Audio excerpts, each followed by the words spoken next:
नमस्कार। तो आज के इस लेक्चर में आपका स्वागत है। तो आज हम बात करेंगे इन्वेस्टमेंट के अलग अलग तरीकों के बारे में, जिनके जरिए आप पैसिव इनकम कमा सकते हो, यानी जहां पर आप अपने पैसों को काम पर लगा सकते हो और साथ ही इन्फ्लेशन को बीट कर सकते हो और काफ़ी अच्छे रिटर्न्स कमा सकते हो।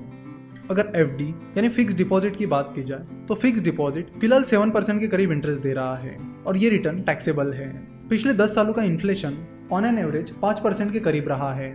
तो इसका मतलब है कि आपके पैसों की वैल्यू मेंटेन करने के लिए आपको कम से कम 5% के ऊपर का आफ्टर टैक्स रिटर्न कमाना होगा। जनरली सेविंग अकाउंट का रिटर्न 5% से कम होता है। सो अगर आप अपना पैसा सेविंग अकाउंट में पड़ने रहने देते हो तो वो अच्छी चीज़ नहीं है। जहाँ तक एफडी की बात की जाए तो वो एक अट्रैक्टिव इन्वेस्टमेंट नहीं है।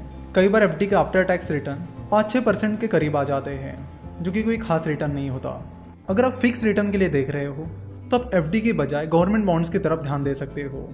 कई सारे गवर्नमेंट बॉन्ड में आपको एफडी से ज़्यादा रिटर्न मिलता है और टैक्स बेनिफिट भी मिल सकता है। अब ये टैक्स बेनिफिट कितना होगा ये उस बॉन्ड के टाइप पर डिपेंड करता है। अगर गवर्नमेंट बॉन्ड की बात की जाए तो ये सबसे सेफ इन्वेस्टमेंट है, इवन एफडी से भी, क्योंकि गवर्नमेंट बॉन्ड के साथ गवर्नमेंट की गारंटी आपको मिलती है। तो चाहे कंडीशन कुछ भी आ जाए, गवर्नमेंट आपको आपका पैसा जरूर रिटर्न करेगी और इसीलिए गवर्नमेंट बॉन्ड सबसे सेफ इन्वेस्टमेंट होती है। उसके बाद आता है इंडेक्स फंड। अच्छे रिटर्न्स कमाने के लिए इंडेक्स फंड एक बहुत ही अच्छा तरीका है और इंडेक्स फंड में इन्वेस्ट करने के लिए आपको कोई डीप एनालिसिस करने की भी जरूरत नहीं होती। अगर आपके पास मार्केट का बेसिक नॉलेज है और आप मानते हो कि इंडियन इकोनॉमी आगे बढ़ेगी ही बढ़ेगी और इंडिया की ग्रोथ स्टोरी पर आप भरोसा रखते हो तो आप इंडेक्स फंड में इन्वेस्ट कर सकते हो। अगर पिछले 10 साल की बात की जाए तो सेंसेक्स ने पिछले 10 सालों में 16% कंपाउंडेड सालाना रिटर्न दिया है, जो कि एक बहुत ही अच्छा रिटर्न है और उतना रिटर्न तो कई सारे एक्टिव म्यूचुअल फंड्स भी नहीं दे पाए हैं। जब आप किसी इंडेक्स फंड में इन्वेस्ट करते हो, जैसे कि सेंसेक्स इंडेक्स फंड में या निफ्टी इंडेक्स फंड में, तो आपका पैसा उस इंडेक्स में जो कंपनीज हैं उनमें उनके वेटेज के अनुसार इन्वेस्ट किया जाता है।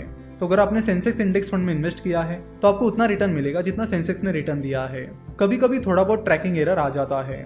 अगर आपको इंडिया की ग्रोथ स्टोरी पर भरोसा है और आप ये सोचते हो कि अगले 5-10 साल में इंडियन इकोनॉमी बहुत ही अलग लेवल पर रहेगी और अच्छी खासी स्पीड से बढ़ेगी, तो आप इंडेक्स फंड में इन्वेस्ट कर सकते हो।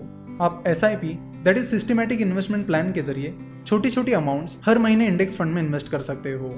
उसके बाद आता है म्यूचुअल फंड। इंडिया में इक्विटी म्यूचुअल फंड्स काफी पॉपुलर है। बहुत सारे लोग एक्टिव इक्विटी म्यूचुअल फंड में इन्वेस्ट करते हैं। म्यूचुअल फंड में एक फंड मैनेजर आपका पैसा मैनेज करता है। एक्टिव इक्विटी म्यूचुअल फंड में इन्वेस्ट करने के लिए आपको अच्छा खासा एनालिसिस करना होगा। आपको एनालिसिस करना होगा उस म्यूचुअल फंड मैनेजर का जो आपका पैसा मैनेज कर रहा है। अगर आपको इस म्यूचुअल फंड मैनेजर के स्किल सेट पर भरोसा है और उस फंड मैनेजर का ट्रैक रिकॉर्ड अच्छा रहा है तो आप उस म्यूचुअल फंड में इन्वेस्ट करने के बारे में सोच सकते हो। कई बार active equity mutual funds index fund के रिटर्न को बीट कर पाते हैं तो कई बार नहीं कर पाते हैं।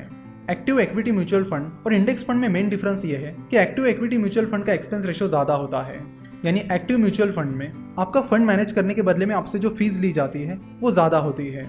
वही इंडेक्स फंड में एक्सपेंस रेशियो बहुत ही कम होता है, निग्लिजिबल होता है।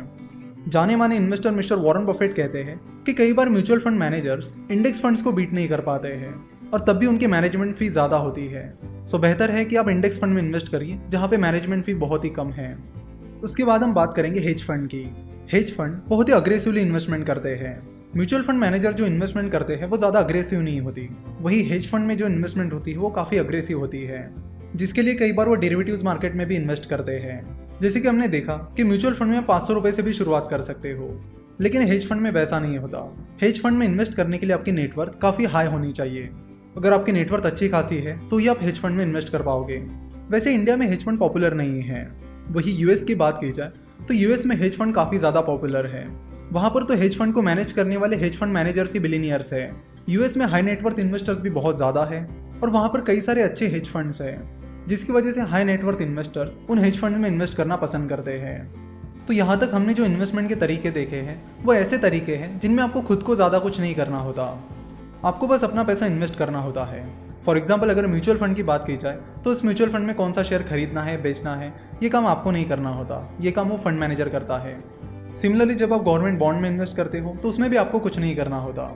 जब आप हेज फंड में इन्वेस्ट करते हो तब भी आपको कुछ नहीं करना होता, जो कुछ करना है वो हेज फंड मैनेजर करता है। तो index fund, mutual fund, hedge fund ये इन्वेस्टमेंट के इनडायरेक्ट तरीके हैं। अगर डायरेक्ट तरीकों की बात की जाए तो उसमें स्टार्टअप इन्वेस्टमेंट और स्टॉक मार्केट इन्वेस्टमेंट आती है और यहाँ से आगे हमारा पूरा कोर्स इसी के बारे में है। तो अगले लेक्चर से हम स्टॉक मार्केट इन्वेस्टमेंट के बारे में बात करेंगे और उसे बहुत ही बेसिक से समझेंगे, ताकि आपको स्टॉक मार्केट का और कैपिटल मार्केट का पूरा कॉन्सेप्ट समझ में आ जाए। आशा करता हूँ कि आपको ये लेक्चर पसंद आया होगा। हमसे जुड़े रहने के लिए आप हमें फेसबुक, ट्विटर और इंस्टाग्राम पर फॉलो कर सकते हो। इस कोर्स को सब्सक्राइब करने के लिए आपका बहुत बहुत धन्यवाद।